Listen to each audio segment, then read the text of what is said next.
German radio has just announced that Hitler is dead.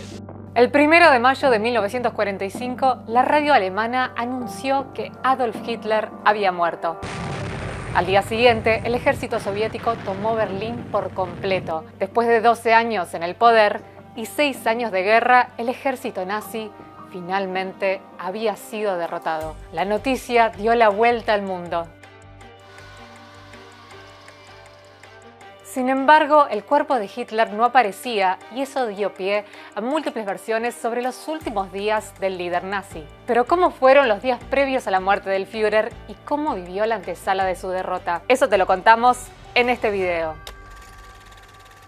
Primero, tenemos que ver qué pasaba en Berlín a principios de 1945. Para ese entonces, la derrota de Alemania era inminente. Desde el desembarco de Normandía en junio de 1944, los aliados avanzaban hacia Berlín desde el oeste y los soviéticos por el este. Hitler se encontraba en un callejón sin salida y en enero de 1945 decidió refugiarse en el búnker de la Cancillería del Reich, que no estaba muy lejos de la Puerta de Brandenburgo.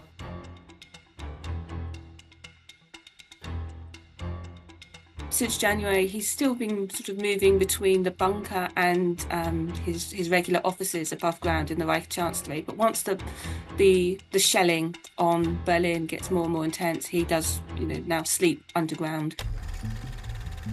Cuando los nazis alcanzaron el poder en 1933, impulsaron un colosal programa de construcciones para proyectar el poderío de su ideología. Y en 1936 comenzaron la construcción de un extenso búnker bajo el salón de la Cancillería del Reich que no sería utilizado hasta los últimos años de la guerra. Fue precisamente desde aquí donde a comienzos de 1945 el Führer continuó liderando con la ayuda de sus hombres más leales, Martin Bormann y Joseph Goebbels, y donde celebraría su último cumpleaños el 20 de abril de 1945. Pero a mediados de abril de 1945, las tropas del Ejército Rojo lanzaron la última gran ofensiva de la Segunda Guerra Mundial en Europa, la llamada Batalla de Berlín. Centenares de miles de soldados soviéticos habían ido superando a los alemanes y llegaron a la capital. Mientras el Ejército Rojo avanzaba, Hitler recibió la noticia de que Heinrich Himmler y Hermann Göring, dos altos mandos del régimen nazi, habían intentado negociar la rendición de las fuerzas alemanas con los aliados occidentales, con los prisioneros de guerra como moneda de cambio. A esta traición se le sumó la noticia de que Mussolini y su amante Clara Petacci habían sido ejecutados por los partisanos italianos y que sus cuerpos habían sido expuestos y sometidos a todo tipo de vejaciones en una plaza de Milán. Para no sufrir la misma suerte que el dictador italiano, el Führer tomó una serie de medidas. Primero, le pidió a su médico Werner Hasse que le recomendara el mejor método para suicidarse. Este le sugirió ingerir una dosis de cianuro antes de dispararse en la cabeza. Y como temía que el cianuro del que disponía no fuese efectivo, ordenó administrarlo a Blondie, su fiel pastora alemana. Según el testimonio de una enfermera del búnker, en estos últimos días Hitler sufría ataques de histeria, parecía enfermo y su brazo izquierdo temblaba fuertemente. Con las tropas soviéticas cada vez más cerca, Hitler dicta su testamento político a una de sus secretarias, Traudl Junge, donde indica que tras su muerte su cuerpo debe ser cremado. Y en la madrugada del 29 de abril, Hitler decide casarse con su pareja, la actriz Eva Braun, dentro del búnker. La ceremonia se celebró en la sala de mapas, acompañados por Goebbels, su esposa Magda y el secretario privado de Hitler, Martin Bormann. Al día siguiente, el Führer se despidió de su equipo médico, sus secretarias y la familia Goebbels. Estos últimos se suicidarían tras su muerte. Y esa tarde del 30 de abril, según la gran mayoría de historiadores, Hitler y Eva Braun se suicidaron. But in the final moments, it's just him and Eva who go into his study. The door is closed, so I think this is why it's such an enigma for audiences, because nobody else is in that room at that time. Nobody else comes out alive. Según los testimonios de los sobrevivientes del búnker, los cuerpos de Hitler y Braun fueron trasladados al jardín de la Cancillería del Reich, donde fueron incinerados. Pero el cuerpo del Führer no pudo ser completamente destruido y los alemanes enterraron sus restos.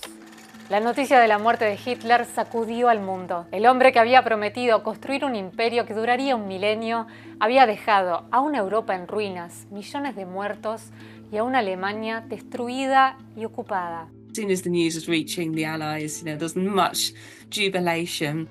The news that they've been waiting for so long has come through. This man is finally dead. Pero el anuncio de la muerte del Führer también dio comienzo a la carrera para encontrar su cuerpo y revelar cómo había muerto. So Nazis broadcast that Hitler died in battle. That's a heroic death that potentially has the seeds for martyrdom legends, which the Allies do not want. They want to stamp Nazism out straight away. They want Nazism to be as dead as Hitler. So very quickly, there's a move to kind of counter that narrative. Con este objetivo, Joseph Stalin envió varias unidades especiales para iniciar su búsqueda e interrogar a los oficiales alemanes capturados. Y la operación fue ejecutada bajo el más absoluto secreto. Aunque lo negaron durante muchos años, los servicios secretos soviéticos sí encontraron estos restos a los pocos días de la caída de Berlín en un hueco abierto por una bomba. Como el cuerpo de Hitler era difícil de reconocer, le removieron la mandíbula para identificarlo a partir de la dentadura. Fue Käthe Häusermann, asistente del dentista del Führer, quien les ayudó a confirmar que en efecto se trataba de él. Sin embargo, Stalin no compartiría esta información con los aliados. Al final de cuentas, la derrota del nazismo abrió las puertas al inicio de la Guerra Fría. Stalin decided that he would spread the rumor that Hitler survived. He also started to spread rumors that the British helped him escape. So in a way, I think this is all part of trying to sow divisions within the West for political gain. No fue hasta la caída de la Unión Soviética, casi 50 años después de la muerte del Führer, que Rusia reconoció que había guardado parte de sus supuestos restos. Y en 2018, un equipo de forenses franceses pudo analizar los restos y llegó a la conclusión incuestionable, según ellos, de que aquella dentadura era efectivamente la de Adolf Hitler. Estaremos leyendo los comentarios que dejes aquí abajo, y si te gustan los videos de historia, te recomiendo que cheques esta playlist donde podrás encontrar más videos históricos. Y ya sabes, si te gustó el video, dale like, compártelo y no te olvides de suscribirte al canal. Nos vemos en la próxima.